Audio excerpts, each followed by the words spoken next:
Hey everybody, Ted Bauman here with another video for you.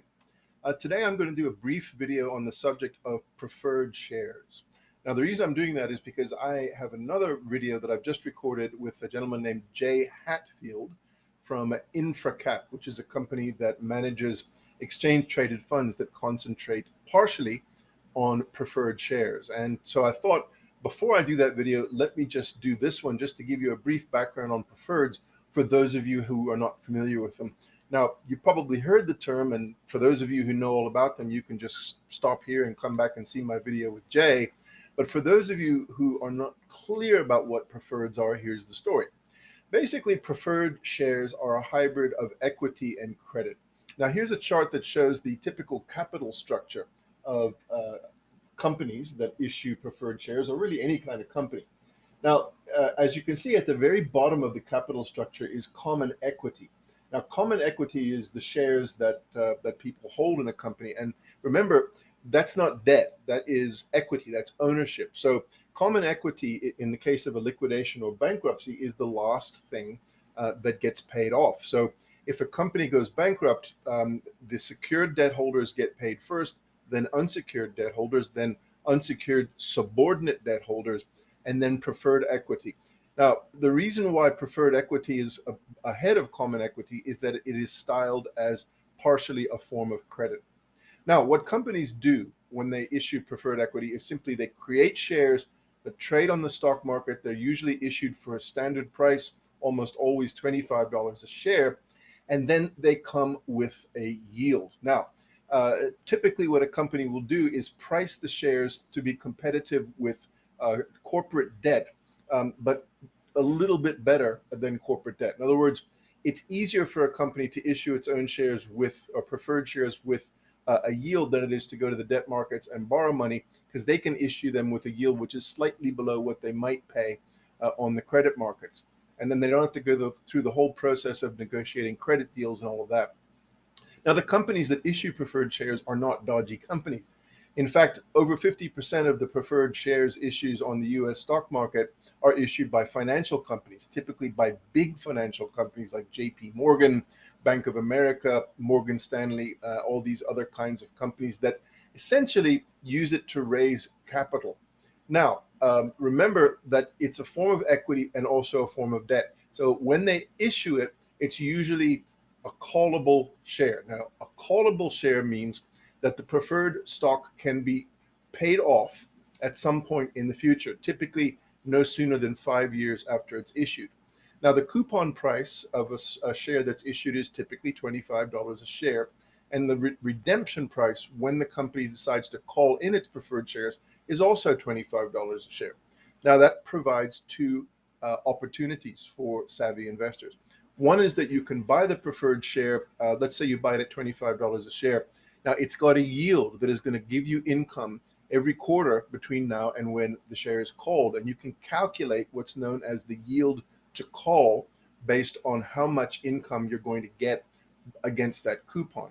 But there's another way to make money from preferreds, and that's to buy them at less than their coupon value. So say a company, for example, issues 10,000 preferred shares at $25 a share. They trade on the stock market just like any other stock, but their price tends not to vary too much from $25 because people know that that's the redemption price. Now, sometimes people get nervous about companies who issue preferred shares.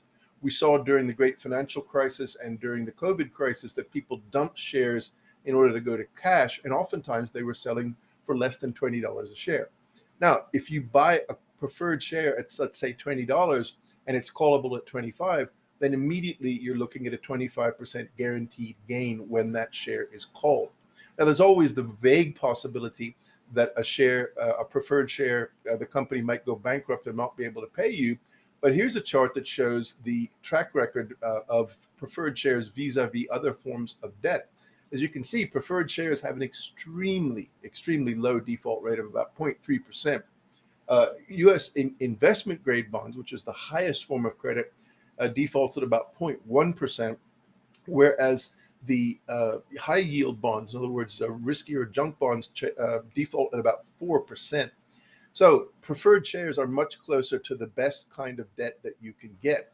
Now that's important because it means that when people panic and sell preferred shares at significantly less than their callable coupon value, you can score the potential gain in the share price when the time comes for the company to return, to call the shares, and B, in the form of the yield.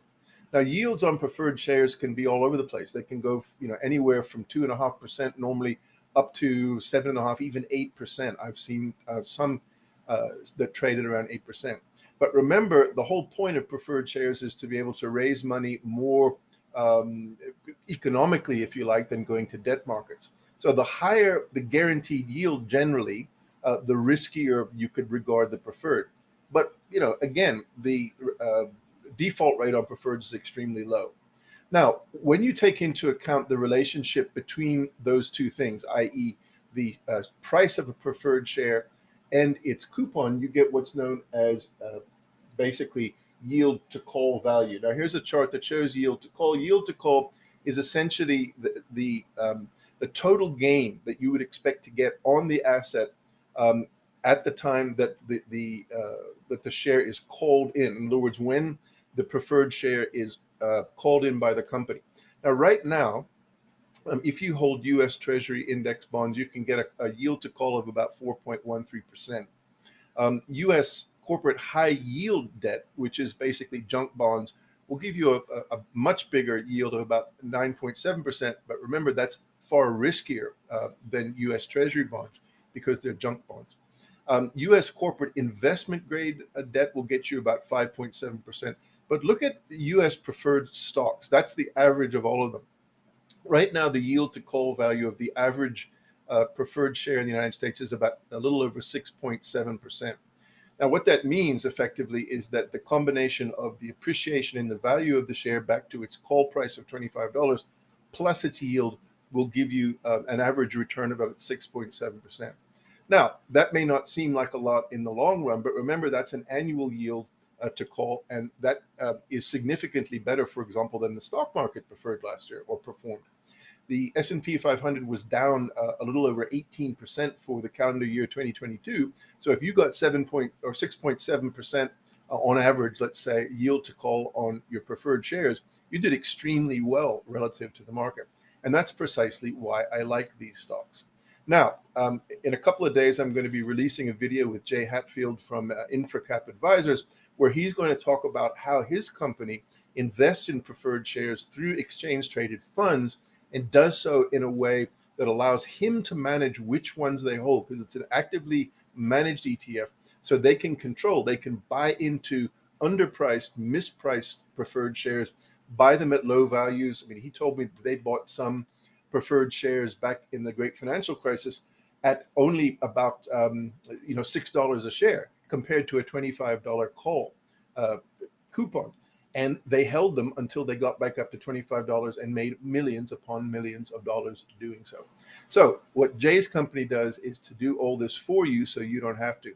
So stay tuned. In a couple of days, I'm going to release my video with Jay, but I thought today would be a good idea just to give you an introduction into preferreds so you know what they are. So stay tuned. I'm going to have that video out to you soon.